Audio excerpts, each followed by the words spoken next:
This is the most expensive set in Madden 26 that gives you 10 cards, which are arguably better than golden tickets. Here's everything you gotta know. Now I know, calling a card better than a golden ticket is incredibly high praise, but these cards you see on the screen right here that EA dropped as the Collector Series Champion cards might just do that. Now let me explain why, and we'll use Jason Taylor as an example. EA essentially went through and released what they're considering to be the best of the Collector Series program, with multiple players and card arts that released earlier in the year, but with souped up stats and incredible abilities. Now taking Jason Taylor as an example, the stats are perfect. It's 99 to everything you could possibly want on a card. He also gets all 32 team chem, which if we look at golden tickets do not get all 32 team chems. They just get one chem plus an additional chem that whatever the creator decided to put on the card was. So say for example, you're picking like Tyler Shuck, Saints chem would be on him, and the creator could pick one other team, not all 32. Then beyond that, like golden tickets in this game, they are also equipped with 3 passive X Factor buckets. EA went through and they cooked with these passive X Factors. I will tell you the best ones in a second, but Jason Taylor is an example: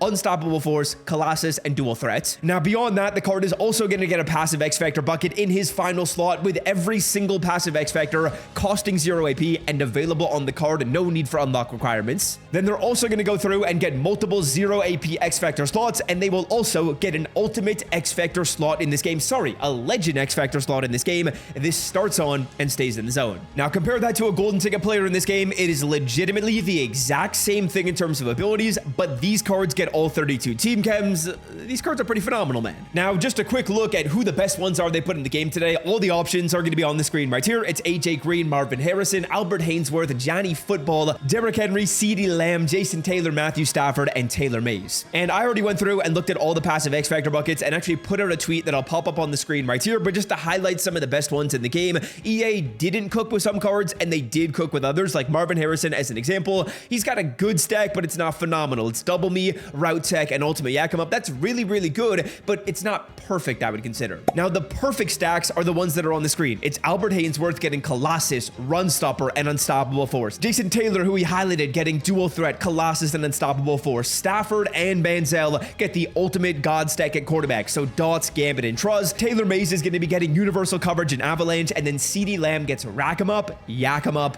and Most. Pretty incredible. Now the cards, they're simply amazing, but how do you get them? This is where coins are going to have to be spent, but it might not be as crazy as the title appears. Because in order to go through and get these cards, you're completing something called the Ultimate Collector Series set. And this Ultimate Collector Series set, EA just put it in the game today, and essentially it requires you to go through and get 8 of these Ultimate Collector Series tokens. Now, as you can see, your boys already got one of them, but that's not really going to do us a lot of justice. We still need 7 more in order to go through and get this set completed. Here is how you get these tokens. Now, the way you're getting them is you're going to your sets, you're scrolling on down to the bottom of the Collector Series tab, and if you guys remember, throughout the year, EA's been going through and releasing these ultimate sets that require you to put in every single player that released in a certain aspect of Collector Series. You get them back in return, and then you also go through and you get a token that token will go into the set. Now, I went through, I ran the numbers on these sets. I did this over on Twitter for you guys as well, and as you guys can see on the screen right here, if you're not following my Twitter, follow my Twitter, man. I would like to think I drop a lot of gems like this. It's at Swift YouTube over there. If you want to get like an inside look on Madden Ultimate Team and receive access to some cool numbers like this, stay up to date with abilities, coin making methods, glitches, follow me over on Twitter at SwiftYouTube_. But as you can see on the screen right here, these are the 8 sets you would have to complete. There's the signature set, which is costing you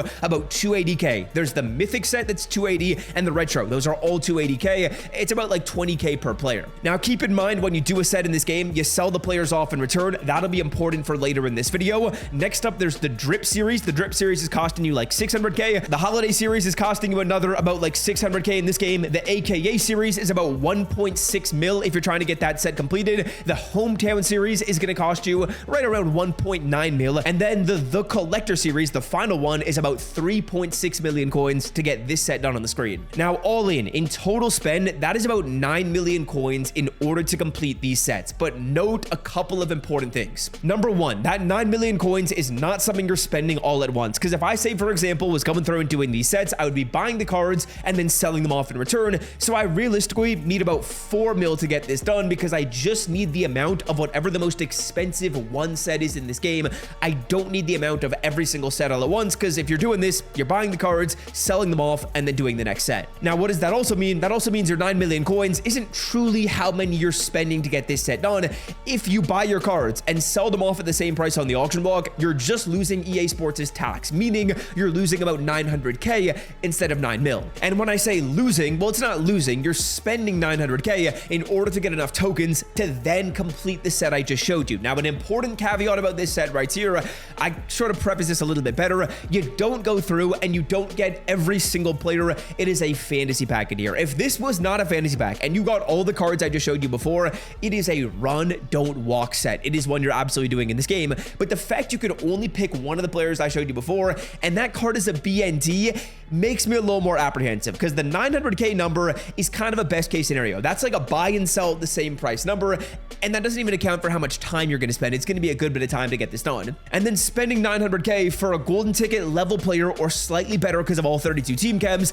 But when you consider that there are BND, and when you consider that like regular golden tickets in this game sell for like 900k at most of these positions, that is kind of where I pause a little bit. I will say, if there was a change made to the set and EA allows us to get 2 players or 3 players for the fantasy pack, then it's worth it. Then absolutely, at like 300 to 400k for those cards as BNDs, yeah, that's worth it. But at 900k for one BND, it just doesn't feel worth it. Like Anthony Richardson is an example, a great quarterback in this game. At 1.4, it's almost the same price as like Stafford or Johnny Manziel, and those cards are going to be BNDs. Same thing is going to go at pretty much every single other position you see right here, like running back. I mean, Derrick Henry, pretty similar to these cards. This Randy Moss card, pretty similar to like the AJ Green card, who's really, really phenomenal with his ability stack, or the CD Lamb, who's really good with his stack as well. I think that the fact that these cards are BND and the amount of time it's going to take you, as well as the uncertainty in terms of how many coins you're going to lose, that's what's pushing me to not do this set. I will say the set could have been very cool if you got multiple of these cards. Maybe it was like 3 of them, or maybe with every like 2 tokens, you were able to go through and get one.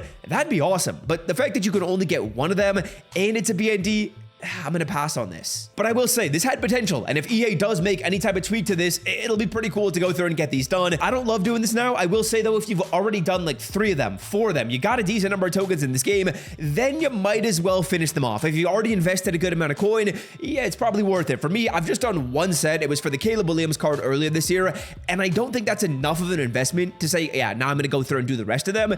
If you've done 4 or 5, it's probably worth finishing. If you've done 0, 1, 2, or 3, it's probably worth passing. Now, if you do happen to go through and pick a card, I think my favorite one might be the Jason Taylor card. Really, really sick. If you don't have a golden ticket quarterback in this game, though, I mean, both Stafford and Johnny Manziel are pretty electric. I can't lie. Matthew Stafford, one of the best releases in this game. Card also gets 98 speed, which is phenomenal. Gets the God stack. This Stafford card's really good. If you're okay with rocking with a BND quarterback for the rest of the year, he's a fun card to pick. If you want a pass rusher, I love Jason Taylor. I like Taylor Mace as well. To be honest with you, I think these 3 cards right here might be my favorite 3. Haynesworth is good, but his cards didn't play that amazing for me this year. I also didn't think wide receiver is necessarily that much of a must pick. Reason being is those passive X factors on receivers, they don't help as much as like a passive X factor on a pass rusher or a quarterback, I find. So I'd rather pass on those cards. And that's gonna do it for me, gentlemen. Until next time, I'm out. Love y'all. See ya. I'll have more information about that steals contest in my video tomorrow, so stay on the lookout. But I'm out. Love y'all. Y'all the best, man. Peace.